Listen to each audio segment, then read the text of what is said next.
ದಕ್ಷಿಣ ಕನ್ನಡ ಪೊಲೀಸರ tough rules. Yakshagana ಪ್ರದರ್ಶನ ಅರ್ಧಕ್ಕೆ ಬಂದ್. ಸಜೀಪ್ ಮುನ್ನ ಅಂದ್ರೆ ಗಣೇಶೋತ್ಸವದಲ್ಲಿ ನಡೆದಿರುವಂತ ಘಟನೆ ಇದು. ರೂಲ್ಸ್. ಯಕ್ಷಗಾನ ಪ್ರದರ್ಶನ ಅರ್ಧಕ್ಕೆ ಬಂದ್. ಸಜೀಪನ್ನೂರು ಎಂಬುವಲ್ಲಿ ಗಣೇಶೋತ್ಸವ ಆಯಿತು. ಯಕ್ಷಗಾನವನ್ನು ಅರ್ಧಕ್ಕೆ ನಿಲ್ಲಿಸಿದಂತಹ ಪೊಲೀಸರು ರಾತ್ರಿ 10ರ ನಂತರ ಧ್ವನಿವರ್ಧಕವನ್ನ ಬಳಕೆ ಮಾಡುವಂತೆ ಇಲ್ಲ, ಈ ನಿಯಮ ಮುಂದಿಟ್ಟು ಯಕ್ಷಗಾನ ಸ್ಥಗಿತ ಮಾಡುವಂತಹ ಖಾಕಿ ವಿಡಿಯೋ ವೈರಲ್ ಆಗ್ತಾ ಇದೆ. ಚರ್ಚೆಗೆ ಗ್ರಾಸವಾಗಿರುವಂತಹ ಪೊಲೀಸ್ ನಡೆ. ಎಸ್ ವೀಕ್ಷಕರೇ, ದಕ್ಷಿಣ ಕನ್ನಡದಲ್ಲೂ ಒಂದು ಘಟನೆ ನಡೆದಿದೆ. ಈ ಘಟನೆಯ ಬಗ್ಗೆ ಸವಿಸ್ತಾರವಾಗಿ ಮಾತನಾಡೋಣ. ತದಾದ ನಂತರ ಏನ್ ನಡೀತು ಅನ್ನೋದ್ರ ಬಗ್ಗೆ ಮಾತನಾಡ್ತೀನಿ. ಯಕ್ಷಗಾನ ಮಾಡ್ತಾ ಇರ್ತಾರೆ, ಗಣೇಶೋತ್ಸವ ನಡೀತಾ ಇರುತ್ತೆ. ಅದರಲ್ಲಿ ಮನೋರಂಜನೆಗಾಗಿ ಯಕ್ಷಗಾನವನ್ನ ಇಟ್ಕೊಂಡಿರ್ತಾರೆ. ದಕ್ಷಿಣ ಕನ್ನಡ ಅಂತಂದ್ರೆ ಯಕ್ಷಗಾನದ ಮನೆ, ಅದು ತವರೂರಲ್ಲ, ಮನೆ ಅದು. ಎಸ್, ಹಂಗಿರಬೇಕಾದ್ರೆ ದಕ್ಷಿಣ ಕನ್ನಡದಲ್ಲಿ ನಡೀತಾ ಇರುವಂತ ಯಾವುದೋ ಒಂದು ಊರಲ್ಲಿ, ಯಾವ ಊರು, ಸಜೀಪನ್ನೂರು ಎನ್ನುವಂಥದ್ರಲ್ಲಿ ಯಕ್ಷಗಾನವನ್ನು ನಿಲ್ಲಿಸ್ತಾರೆ ಪೊಲೀಸರು. ಆಗ ಗಲಾಟೆ ಶುರುವಾಗುತ್ತೆ. ಎಸ್ 10 ಗಂಟೆ ಮುಗೀತು, 11 ಗಂಟೆ ಆಗುತ್ತೆ. ಅಂದ್ರೆ ಆ ಒಂದು ಗ್ಯಾಪ್ನಲ್ಲಿ ನೀವು 10 ಗಂಟೆವರೆಗೆ ಲಾಸ್ಟು. ತದಾದ ನಂತರ ಧ್ವನಿವರ್ಧಕವನ್ನು ಬಳಕೆ ಮಾಡುವಂತಿಲ್ಲ. ಇದು ಗಣೇಶ ಹಬ್ಬಕ್ಕೆ ಸ್ಪೆಷಲ್ ರೂಲ್ಸ್ ಅನ್ನ ಮಾಡ್ಕೊಳ್ಳಲಾಗಿದೆ. ಇನ್ನು ಯಕ್ಷಗಾನ ಮಾಡ್ತೀವಿ ಅಂತಂದ್ರೆ ಒಂದಿಷ್ಟು ಪರ್ಮಿಷನ್ ಅನ್ನ ಕೇಳ್ಕೊಂಡು ಬರ್ಬೇಕಾಗತ್ತೆ. ಯಕ್ಷಗಾನ ಅರ್ಧಕ್ಕೆ ಸ್ಥಗಿತ, ಆಕ್ರೋಶ ಸ್ಫೋಟ. ಯಕ್ಷಗಾನ ಅರ್ಧಕ್ಕೆ ಸ್ಥಗಿತ, ಆಕ್ರೋಶ ಸ್ಫೋಟ. ಹಿಂದೂ ಸಂಘಟನೆಗಳಿಂದ ವ್ಯಾಪಕ ಆಕ್ರೋಶ. ಮತ್ತೆ ತುಳುನಾಡು ಪ್ರತ್ಯೇಕ ರಾಜ್ಯದ ಕೂಗು. ತಡರಾತ್ರಿಯವರೆಗೂ ಡಿಜೆ ಪಬ್ಗೆ ಅನುಮತಿಯನ್ನ ಕೊಡ್ತೀರಿ, ರಾತ್ರಿ 10 ಗಂಟೆಯ ನಂತರ ಯಕ್ಷಗಾನಕ್ಕೆ ಯಾಕೆ ಅವಕಾಶ ಕೊಡೋದಿಲ್ಲ? ಪೊಲೀಸರಿಂದ ಸಾಂಸ್ಕೃತಿಕ ಚಟುವಟಿಕೆಗಳಿಗೆ ತಡೆ ಸರಿಯಲ್ಲ, ನಮ್ಮ ದೇಶೀಯ ಸಂಸ್ಕೃತಿ ಭಾಷೆ ನಾವು ಉಳಿಸಿಕೊಳ್ಳಬೇಕಾಗಿದೆ. ಹಿಂಗಂತ ಸೋಷಿಯಲ್ ಮೀಡಿಯಾದಲ್ಲಿ ಆಕ್ರೋಶ ಹೊರಗೆ ಬರ್ತಾ ಇದೆ. ಅಲ್ಲ, ನೀವು ತುಳುನಾಡನ್ನ ಬೇರೆ ಮಾಡೋಕ್ಕಾಗಲ್ಲ ಇವ್ರೆ. ಯಾಕಂದ್ರೆ ಕರ್ನಾಟಕ ಅಂತಂದ್ರೆ ಎಷ್ಟು ಎಷ್ಟು ಜಿಲ್ಲೆಗಳನ್ನ ಒಳಗೊಂಡಿರುವಂಥದ್ದು ಅನ್ನೋದು ತಲೆಯಲ್ಲಿ ಇಟ್ಕೊಳ್ಳಿ. ತುಳುನಾಡು ಬೇಕು ಅಥವಾ ಪ್ರತ್ಯೇಕ ಬೇಕು ಅಂತ ಒಂದೇ ಒಂದು ವಿಚಾರಕ್ಕೆ ನೀವು ತುಳುನಾಡನ್ನ ಪ್ರತ್ಯೇಕ ಬೇಕು ಅಂತ ಕೇಳುವ ಹಾಗಿಲ್ಲ.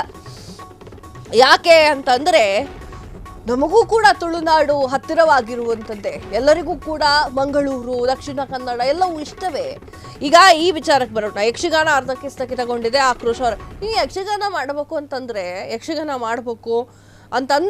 ನೀವು ಪರ್ಮಿಷನ್ ತಗೊಂಡು ಬಂದ್ಬಿಟ್ರೆ ಚೆನ್ನಾಗಿರೋದು. ನೀವು ಪರ್ಮಿಷನ್ ತಗೊಂಡು ಬಂದಿಲ್ಲ ಅಂತ ಹೇಳಿ ಅವ್ರು ಅರ್ಧಕ್ಕೆ ನಿಲ್ಲಿಸಿದ್ದಾರೆ. ಒಂದು ರೂಲ್ಸ್ ಇದೆ ಅಲ್ವಾ? ಈಗ ಗಣೇಶ ಹಬ್ಬಕ್ಕೆ ರೂಲ್ಸ್ ಅನ್ನ ಮಾಡಲಾಗಿದೆ.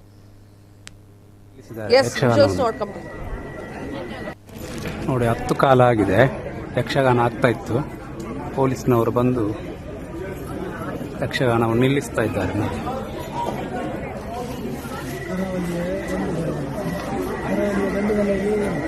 ಯಕ್ಷಗಾನದ ಮೈಕವನ್ನೆಲ್ಲ ನಿಲ್ಲಿಸ್ತಿದ್ದಾರೆ.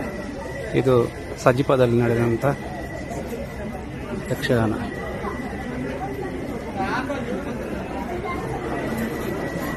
ನೋಡಿ, ಅರ್ಧದಲ್ಲಿ ನಿಲ್ಲಿಸಿದ್ದಾರೆ ಯಕ್ಷಗಾನವನ್ನು.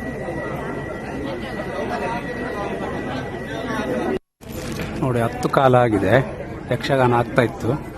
ಪೊಲೀಸ್ನವರು ಬಂದು ಯಕ್ಷಗಾನವನ್ನು ನಿಲ್ಲಿಸ್ತಾ ಇದ್ದಾರೆ. ನೋಡಿ,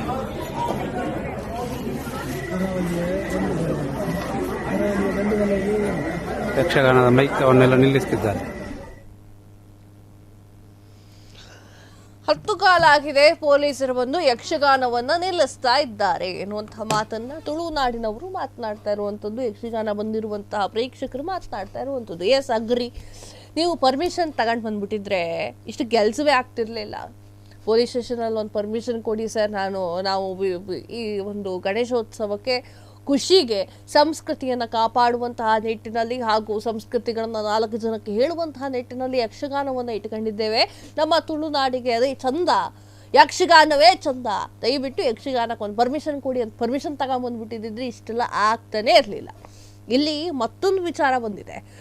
ಡಿಜೆಗೆ, ಪಬ್ಗಳಿಗೆ 10 ಗಂಟೆ ಆದ ನಂತರವೂ ಕೂಡ ನೀವು ಪರ್ಮಿಷನ್ ಕೊಡ್ತೀರಿ, ಆದರೆ ನಮ್ಮ ಸಂಸ್ಕೃತಿಯನ್ನ ವಿತರಿಸುವಂತಹ ಈ ಒಂದು ರೀತಿಯ ಕಾರ್ಯಕ್ರಮಗಳಿಗೆ ಕೊಡೋದಿಲ್ಲ. Yes, agree. ಆದರೆ ಗಣೇಶೋತ್ಸವಕ್ಕೆ ಯಾವುದೇ ಅಡ್ಡಿ ಆತಂಕಗಳಾಗಬಾರ್ದು, ಯಾವುದೇ ಕೋಮು ಗಲಾಟೆಗಳಾಗಬಾರ್ದು, ಸಾರ್ವಜನಿಕರು ನೆಮ್ಮದಿಯಾಗಿರಬೇಕು, ಎಲ್ಲೂ ಕಿಡಿ ಹಚ್ಚುವಂತ ಪ್ರಯತ್ನ ಆಗಬಾರ್ದು ಅನ್ನುವಂತ ಕಾರಣಕ್ಕಾಗಿ ಸರ್ಕಾರ ಸಾಕಷ್ಟು ನಿಯಮಗಳನ್ನು ಕೊಟ್ಟಿದ್ದಾವೆ. ಅದರಲ್ಲಿ 10 ಗಂಟೆ ನಂತರ ಯಾವುದೇ ಒಂದು ಧ್ವನಿವರ್ಧಕವನ್ನ ಬಳಕೆ ಮಾಡುವಂತೆ ಇಲ್ಲ ಅಂತ ಸರ್ಕಾರ ಹೇಳಿದೆ. ಸರ್ಕಾರಕ್ಕೆ ಸ್ವಲ್ಪ ತಲೆಬಾಗ್ಬೇಕಾಗತ್ತೆ. ಇನ್ನೂ ನಿಮಗೆ ಪರ್ಮಿಷನ್ ಬೇಕು ಯಕ್ಷಗಾನ ಮಾಡ್ಕಂತೀರಾ ಅಂತಂದ್ರೆ ಮೊದಲೇ ನಿಮ್ಗೆ ಗೊತ್ತಿರುತ್ತಲ್ಲ ಯಾವ ಸ್ಥಳದಲ್ಲಿ ಮಾಡ್ತೀವಿ, ಎಲ್ಲಿ ಮಾಡ್ತೀವಿ, ಮೊದಲೇ ಪರ್ಮಿಷನ್ ತಗೊಂಡ್ಬಿಟ್ರೆ ಯಾರು ಕೆಮ್ಮಂಗಿಲ್ಲ, ಕ್ಯಾಕಡ್ಸಂಗಿಲ್ಲ.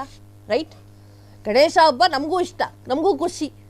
ಕ್ಷಣ ಕ್ಷಣದ ಸುದ್ದಿಗಳಿಗಾಗಿ ಫ್ರೀಡಂ ಟಿವಿ ಸಬ್ಸ್ಕ್ರೈಬ್ ಮಾಡಿ, ಲೈಕ್ ಮಾಡಿ ಹಾಗೂ ಫಾಲೋ ಮಾಡಿ. ಹೊಸ ಸುದ್ದಿಗಳ ನೋಟಿಫಿಕೇಶನ್ಗಾಗಿ ಬೆಲ್ ಐಕಾನ್ ಮೇಲೆ ಕ್ಲಿಕ್ ಮಾಡಿ.